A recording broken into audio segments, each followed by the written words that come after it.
This luxury estate isn't finished yet, but that's the whole opportunity.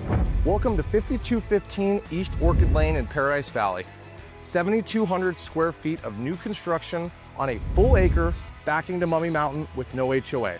Right now, you still get to choose key design elements. And behind this 10 by 12 foot pivot door, 16-foot ceilings in the main areas, a 33-foot sliding glass wall, and open flow made for grand entertaining.